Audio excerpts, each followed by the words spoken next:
Brad, kumusta sa atong weekly lessons? Na nag-request atong guitar solo, so itong daganan gamay. Then atong isgutan karon ng arpeggios. So kaning arpeggios daghan na kinang topic ani, pero kanang atorya pong agian kana pagiwala pa makakuha no. Napay wala pa idea pod. Then salamat sa mga comments o reaction sa mga last videos. Ato itong i-take note sama ni no, nga requested ito din nga guitar solo. Atong guitar solo to sa bagong kasing-kasing na ako'y tutorial ani sa una ani nga guitar solo dugay na mo atong magpagawa sa nga song, pero labo pa po to video. So kani atong klarohon. So kani nagsugod nga song is key of E man siya no. Ato sa ning i-adjust atong effects nga tinaw gamay atong paminawon tong solo. So kining arpeggio magud nga technique sa pag lead guitar is usa ni sa technique nga kanang gamiton sa mga guitar lead guitarist para mo-avoid og mo ni ang ang advantage ani mo-avoid sa kanang scale approach bitaw nga dagan-dagan. So okay man siya, pero sahay kanang kuan siya kanang boring ba. So nakaimbento ang mga actually dugay na ni classical era or before pa no, sa 1700s nga 1700s nga mga era nga mga classical composers or baroque nanan ni sila arpeggio, Mozart, Beethoven.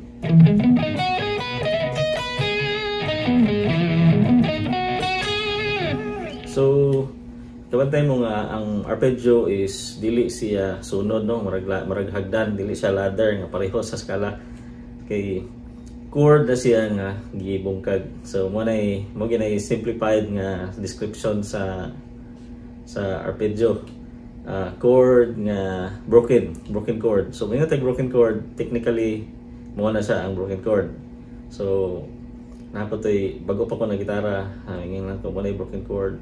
Kaning mga chord nga extensions dili siya gitawag nga broken chord no.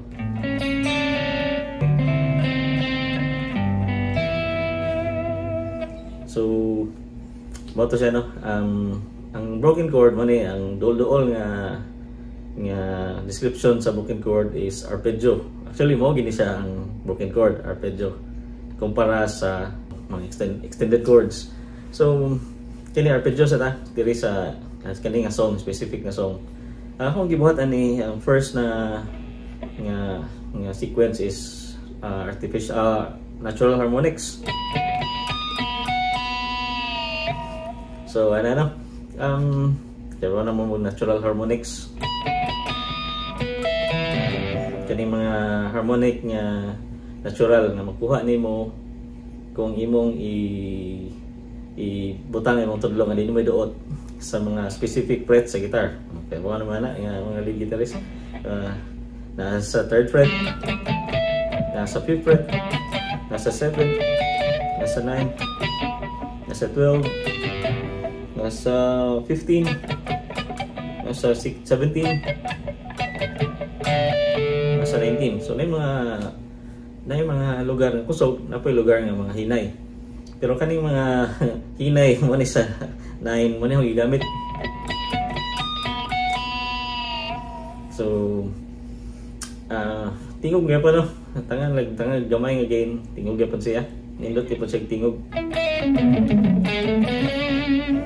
So kani gisugod ako melodic nga line. Gahimo ko melodic nga line ani pag recording, himo ko melodic nga line nga dul sa kanta.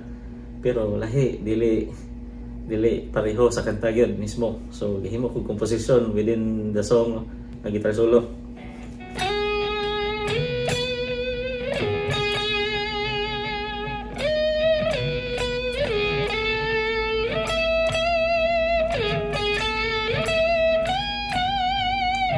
So wala akong na-come up sa akong gamay nga utok. Kato nga guitar line no, kato nga phrase nga melodic. So gamay nga trivia lang po. Ako gama ko guitar solo, akong i-mix ang melodic lines o mga technique nga lisod-lisod or dili ingog lisod komplikado, dili necessarily lisod no, kanang komplikado dili ingon nga melodic compared to melodic nga sayon ra.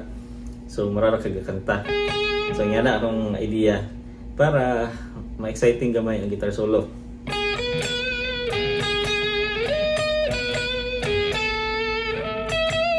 So mo na melodic line. So akong arpeggio na ang second part. O kamantay mo sa akong guitar solo sa ilaw nga song namo sa akong banda nga shoelace. Mao po na akong mga the way ko maghimo guitar solo. Una is kanang melodic.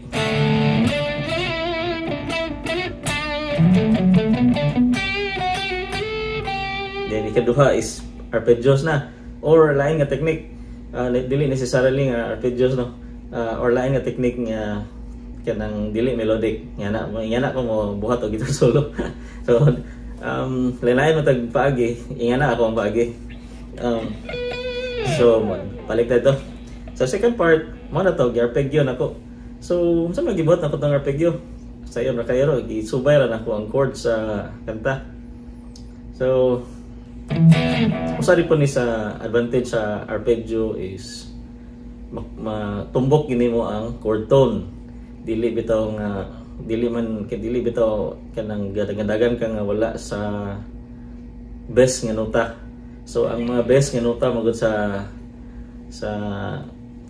kanta or sa guitar solo baka is nasa chord tone.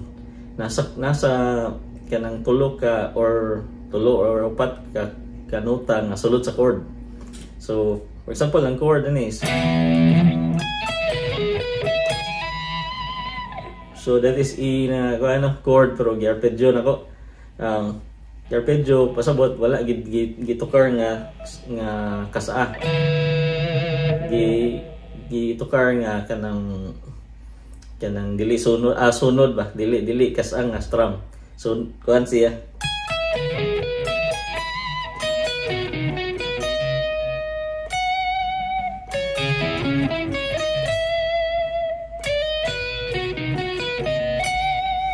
So, sayo na kayo idea pero marag nindot sa nakahog sa nga nakatag siya panakot or spice sa imuhang guitar solo and compared to imo lang ning gidagadaga no nga kanang scala. So, ay usahay nindot pero most of the time boring na siya panapaminawon. At least sa arpeggio is kanang tumbok gyud. Amo na sakto nga para na sakto nga description tumbok gini mo ang nota sa nga dapat nga dapat ituklukon. Majungit matani. So first nga chord na is E man no. Then sunod nga chord is B. B pod nga arpeggio. Then C sharp minor. Yeah, balik sa B. Then D. Then A. Then ang last nga part kay nakoy run nga gamay. Nakoy run nga kanang 3 notes per string.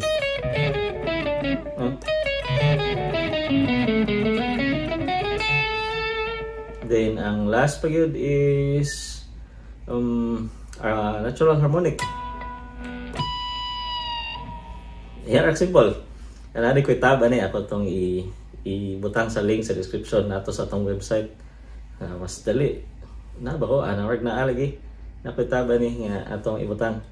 So iyan to ra no, short lesson na ni kay dili ta boring pud paminaon nga daghang storya. So akong gibuhat is recap no.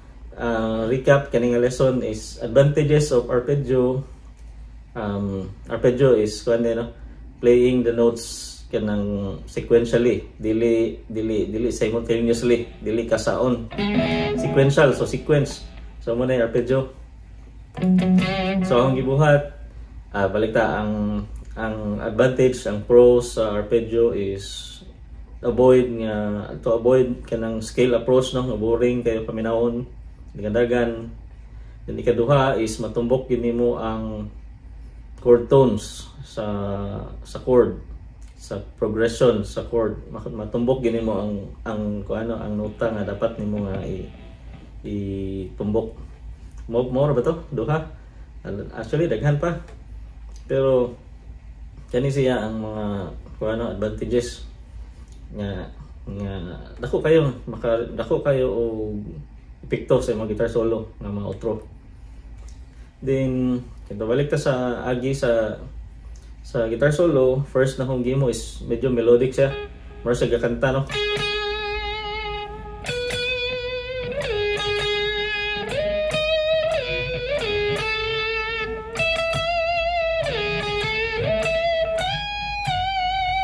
Yung mga itong second part is arpeggio.